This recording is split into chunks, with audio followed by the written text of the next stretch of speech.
We have a great tradition at the Algonquin going back that many of the artists and writers of the New Yorker used to have lunch at the famous Algonquin Round Table.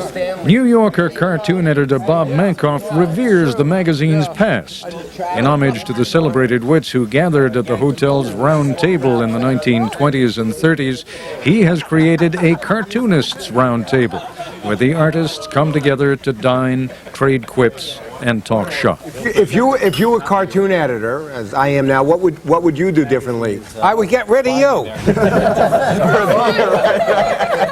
But Mankoff is also bringing cartooning into the digital age. A cast of thousands, or at least... For the cover of the special cartoon issue, Mankoff used a computer to construct a collage of cartoonists' characters from the 1920s to today. There's George Booth's dog over here. Here's a sort of slimy Michael Crawford character putting the moves on a William Hamilton waspy gal, Peter Arno and James Stevenson. So all the artists, almost the entire history of the magazine, you know, is going to be represented past and present in this cover. Is that moon new?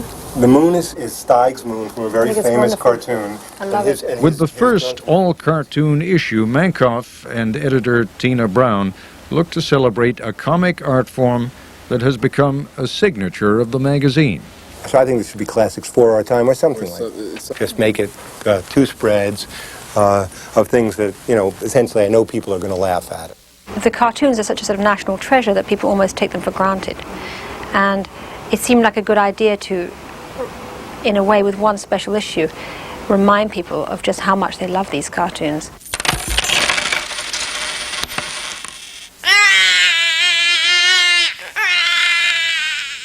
Whenever Mother's Day rolls around, I regret having eaten my young. Before I forget, Dietrich, here's the dental plan. Congratulations! It's a bitch! Would you please remove your license from your collar? Lassie! Get help! Next frame you see Lassie is on a psychiatrist's couch. Lassie got help. Look! Land! We're saved! Look! A raft! We're saved! And I did a cartoon in 1984 which had a guy on an island, and he took up the whole island, and he's thinking... No man is an island, but I come pretty damn close.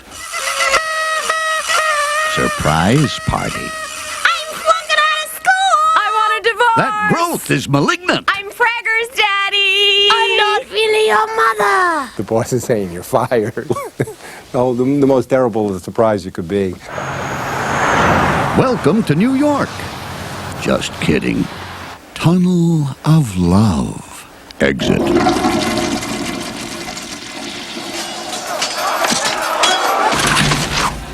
Someday man will find a peaceful use for my machines. The New Yorker really did invent the magazine cartoon. It's something that has to be nurtured and kept alive, and I have every confidence it will. It would actually be, you know, a tragedy for comedy if this didn't happen. And I'll be back in a moment with a final thought.